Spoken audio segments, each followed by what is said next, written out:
Baso, juve hyni në parlament. Në përgjithësi, nga gjithë këta që kanë hyrë në parlament, nga 140 veta që ka parlamenti, me një sforcë të madhe ti mund numërosh 40 veta që u mban mend emrin dhe që kanë folur.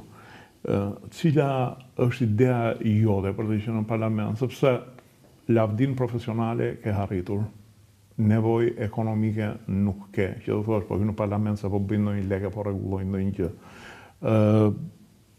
Për çfarë po hyn? Për çfarë i futesh politikës?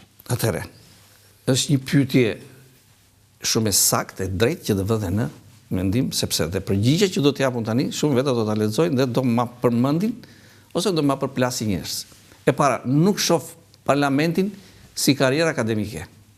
Ta harrojmë këtë.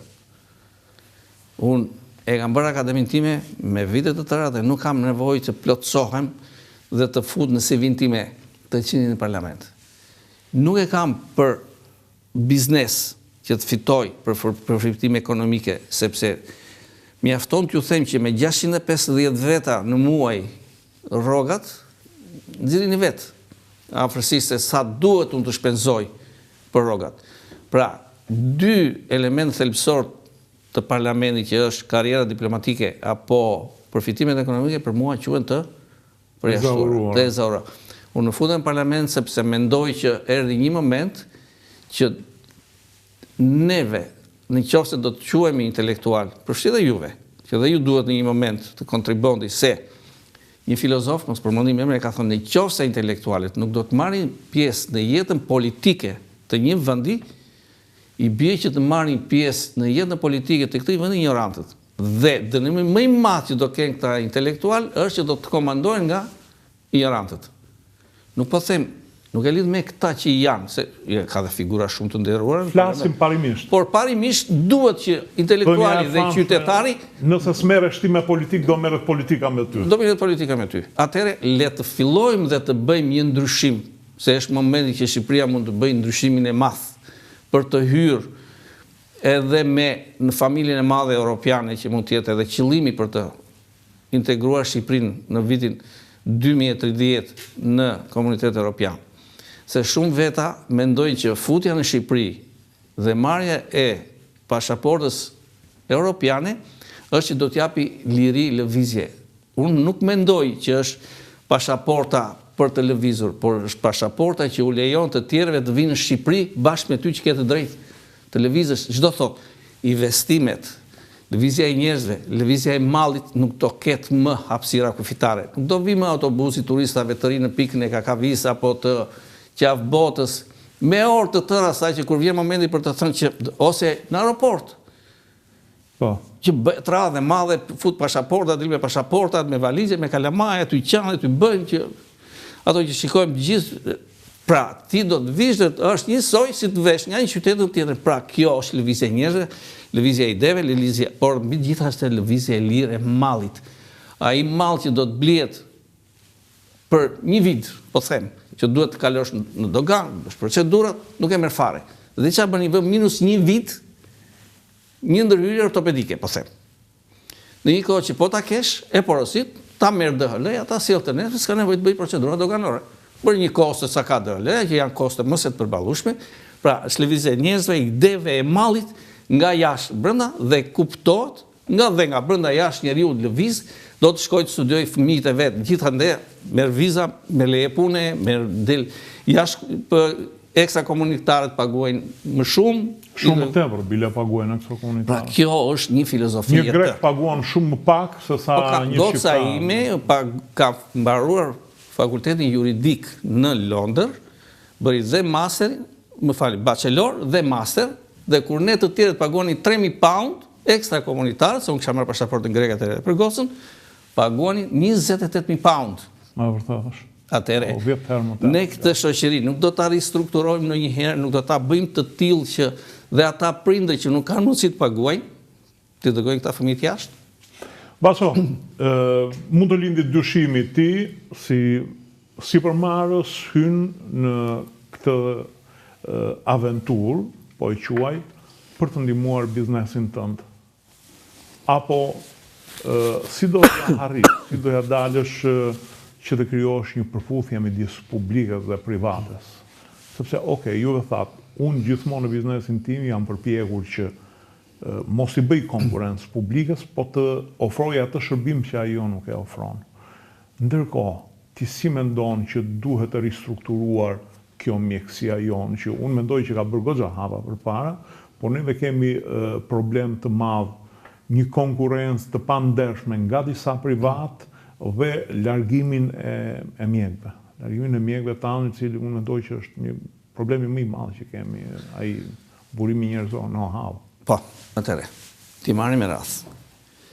Kur je jashtë politikës, nuk je edhe kaq në qendër të vëmendjes, kështu që mund të përfitosh edhe diçka më shumë.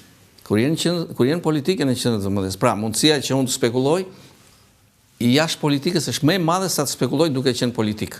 Pra, çdo thotë kjo që unë nuk u futa këtu që të përfitoj se je tashmë je objekt, je target për çdo portal, për çdo qytetar, për çdo politikan që nesër do të godasi. Dhe mos harrojmë që mundësinë që të goditem, të baltosem, unë do ta gjej përpara. Mundësinë. Nuk do thotë, sepse kur i bëj analizat, një profesor i tim të nderuar në Sarandë, mos them emrin, që kishte vitet e fundit ishte me kancer, unë nuk i mora asnjë lek, dhe më tha një ditë që po pinim kafe, gëzoj, më tha mua se dëgjoj fjalë të mira për ty. I thash unë, kam idenë që 50% me murin dhe 50% me shajnë. Dhe më thot, biri im, tha se ishe i madh mosh. Ti parasysh shprehjen që ignorantin dhe fukaraj nuk kanë zili në këtë botë. Kështu që ti je në pjesën e ziliqarëve. Pra, dhe unë i kam marrë parasysh këto.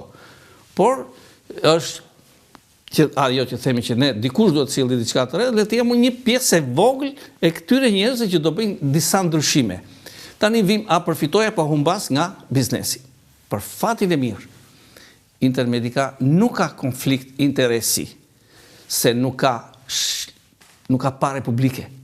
Unë nuk kam kontrata me shtetin në të cilën të gjeneroj pare publike. Shiko, vetëm ki kujdes se mos ndonjë administrator i joti, liu si që bën këti vullnetësinës të big marketit, që kishte lidhur administratori një kontrat 30.000 euro dhe ai tha morem për 30.000 euro, po më bëni që pasën si kam në mendje fare, tha që ka lidhur ky administratori. Diçka e tillë ishte në pjesën e baltës. Por unë mendoj, kjo është tamam në pjesën e baltës, por unë mendoj që dhe këto gjëra të cilat nesër mund të baltosin, ose mund të krijojnë të tilla, jo me të baltosin. Të krijojnë më tepër bazë, sepse ti ke një shërbim, ke disa analiza që nuk i bën shteti. Po.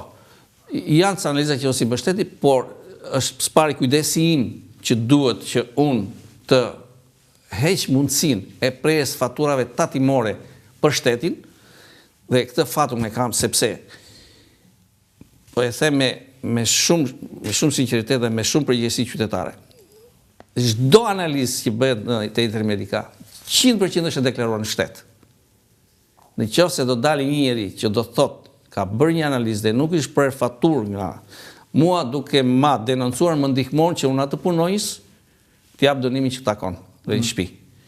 Dhe duke pas një sistem ELAS të fuqishëm, sistem për që është menaxhimi i laboratoreve, Laboratory Information System, që vlera e tij është 250.000 euro, unë i kam kopsitur gjërat që të dallohen, të më dalin se ku këto niptet që themi, janë nipte në të cilët janë nipte për individ, apo janë nipte për shoqërinë. Kjo do më bëj e një mbrojtje që unë që në fillim të bëj klasifikimin e nipteve që mund të më sjellin në rrezik. Nuk e përjashtoj asnjëherë mundësinë e gabimit. Okej, Iku, se po të them që unë do bëj gabim, batutët nga smoja. Ku mendon ti që duhet të korrigjohet ky sistemi jon?